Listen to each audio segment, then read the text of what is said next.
This morning, we welcome the next minister of the Unitarian Church of Harrisburg into our family and into the lineage of ministers who have brought us to where we are now.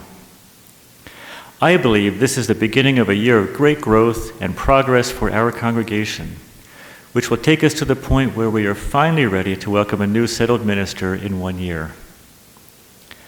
I do not say this out of naive optimism. I say it because I have seen how this church has healed and grown over the last couple of years. I have seen the inner workings of this church, and I have witnessed the hard work of many, many people that has moved us significantly forward. And I have confidence that the same hard work will reap great benefits in the coming year. But rather than attempt to be a cheerleader for the next 15 minutes, for which I am poorly suited, I would rather continue on the theme from our summer series and share with you the inspiration that ministers have given to me over my lifetime. Like many of you, I grew up in a church. Mine happened to be Methodist, but it was typical of thousands of others of large neo-Gothic churches in cities around the country, and similar to our Market Street building.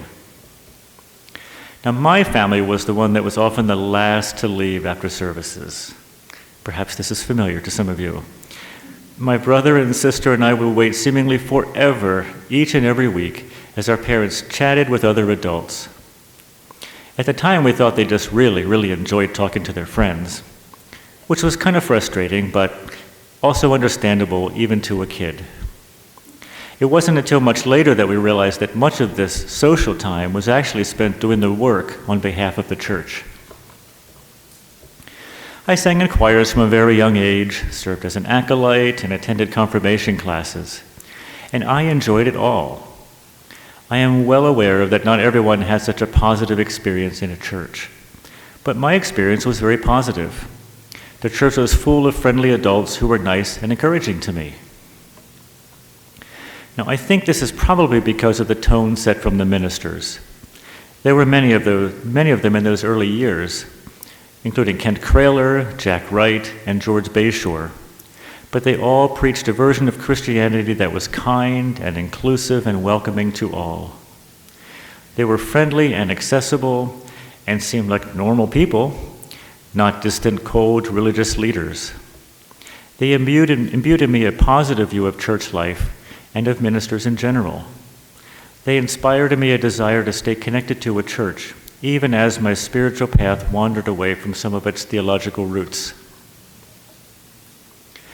A couple decades later, I wandered into the Unitarian Church of Harrisburg, where I was welcomed by the Reverend Howard Dana. It was not the first time that he and I had met. A couple years before that, I attended some book discussions about progressive Christian topics, and they were held at something called the Unitarian Church something. Never heard of it. When I later attended my first actual Unitarian service, Howard warmly welcomed me and said, "I thought we would see you here someday."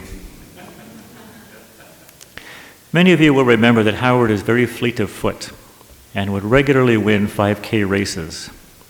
But did you also know that he was a superb dancer?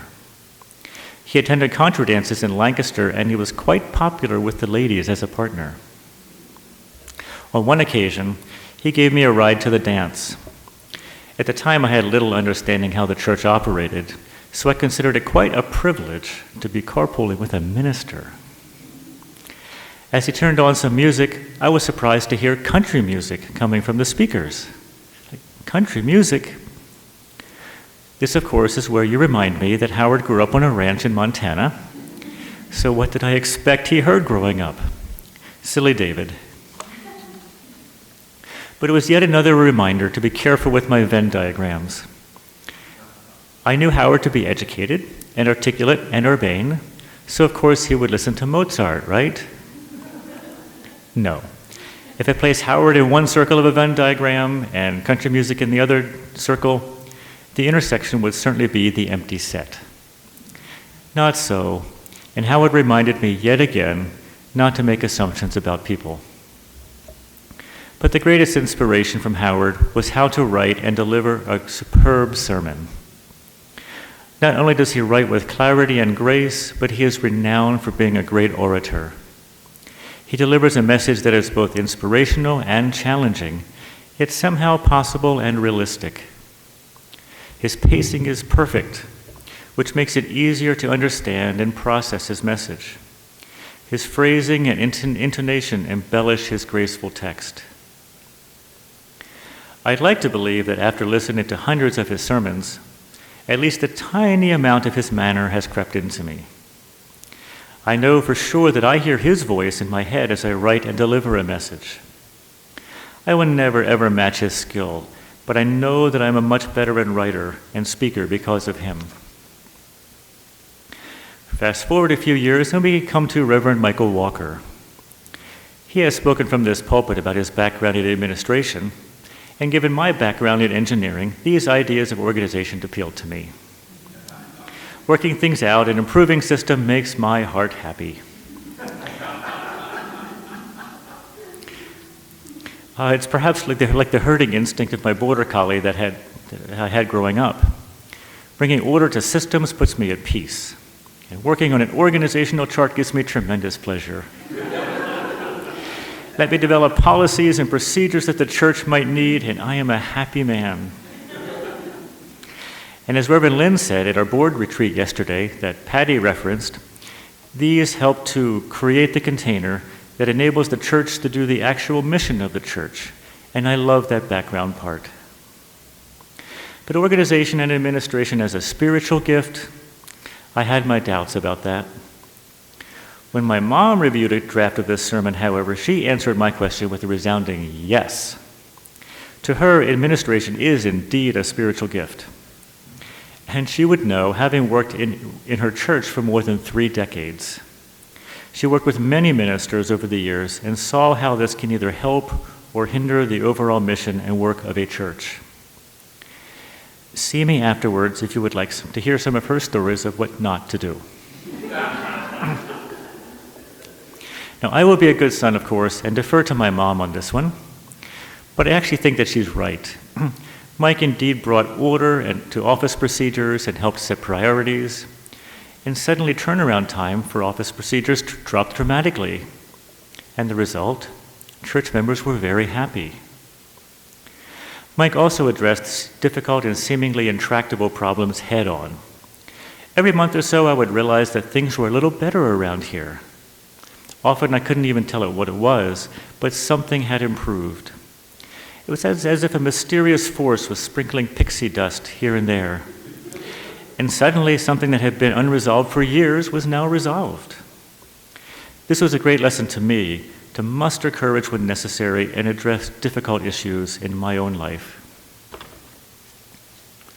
Mike also created the worship team, giving voice to the congregation about Sunday services and providing the opportunity for feedback and legitimate two-way conversation between the minister and the congregation.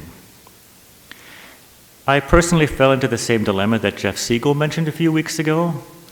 I had the weakest excuse of why I should not be the head of the team, and I ended up as chair.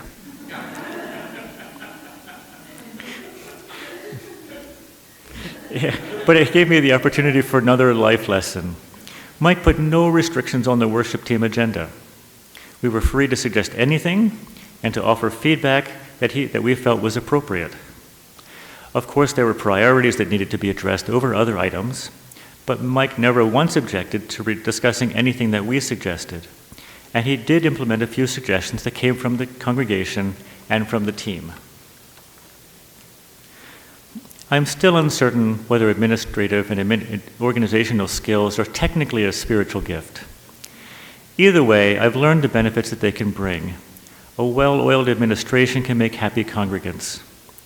Addressing difficult issues will cause a bump in the road, but ultimately it will avoid future troubles. Being open and forthright in communication puts people at ease and ends speculation. Creating committees and teams gives people a way to be involved in the work of the church and gives them ownership and commitment. Lesson learned. Thanks, Mike. It's been an interesting adventure with so many ministers in my life over the years.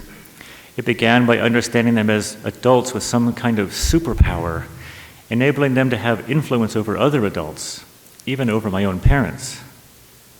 then seeing them as supposedly equal adults, but typically with more life experience, wisdom, and training. And most recently, to see them as people of my own generation, perhaps even younger than me, and finally realizing that they have been regular people all along, though having a specific calling to lead and minister to people of all ages. This last phase has helped me to understand the complexities of their chosen field, the tremendous amounts of time and energy involved, and the difficulties of maintaining a work-life balance. And I believe that interim ministry is especially complex. So I have come to like and respect ministers more than ever. And I look forward to working with Reverend Lyn to take our congregation to the next step. I'm pleased for where our congregation is now, and I know that there are ways to make us even better. And so I commit to working with her, with the board, the various teams and committees and ministries, and each one of you as individuals as we work together in the next step of our congregational life.